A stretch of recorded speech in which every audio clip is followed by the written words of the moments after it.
Bagaimana kita menghafalkan 12 nama rasul murid-murid Tuhan Yesus? Biasanya kita ingat yang pertama itu pasti Petrus, Simon Petrus ya.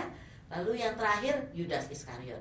Tapi siapa yang ketiga, siapa yang keempat? Nah, ini menurut Markus 3 ayat 6 sampai ayat 9. Jadi kita akan menghafalkan 3 ayat, tapi kalau dengan cara biasa biasanya lama dan membosankan ya. Tapi kalau dengan singkatan, jadi ini namanya abbreviation mnemonic atau juga bisa dikenal dengan name mnemonic. Mnemonic nama. Jadi kita mengurutkan 12 itu, tetapi karena memori jangka pendek kita itu hanya bisa rumusnya 7. 7 plus 2 atau 7 minus 2.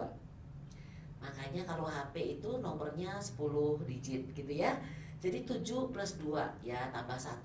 Tapi kalau 12, otak kita akan berkata, aduh panjang banget gitu ya. Jadi kita akan menghafalkan dengan cara memilah-milah dulu, lalu mengelompokkan. Kalau 12 itu terlalu berat, bagaimana kalau 4?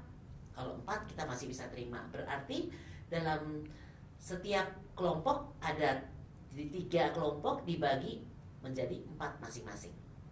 Gitu ya. Nah, bagaimana kita menciptakan sebuah nama yang bisa menggabungkan 12 murid Yesus ini? Mari kita ke Jepang. Ya, kita melihat ada seorang missionary di sana dan dia ingin sekali anaknya itu juga menjadi missionary di Jepang. Jadi, konsepnya kalau orang Jepang passwordnya adalah hai gitu ya. Bagaimana kalau orang Jepang memberikan salam? Hai.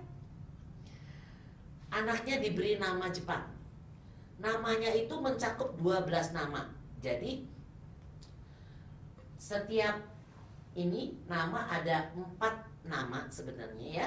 Jadi dia ada 3 nama dan setiap nama itu mengandung 4 nama. Pertama, Peyayoa, Fibamato, Yatasiyo. Ya, ngomongnya dia setak-setak ya, ada staccatonya seperti orang Jepang gitu ya. Peyayoa, Fibamato, Yatasiyo. Apa ini?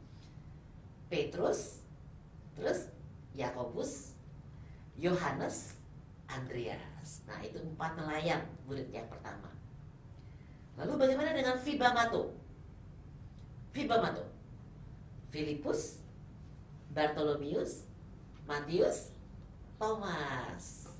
Ya.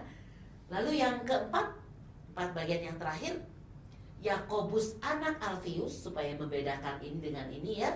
Yakobus anak Alfius, Tadius, Simon orang Zelot, dan Yudas Iskariot. 12 nama murid Tuhan Yesus. Sekarang tidak akan lagi bertukar urutannya.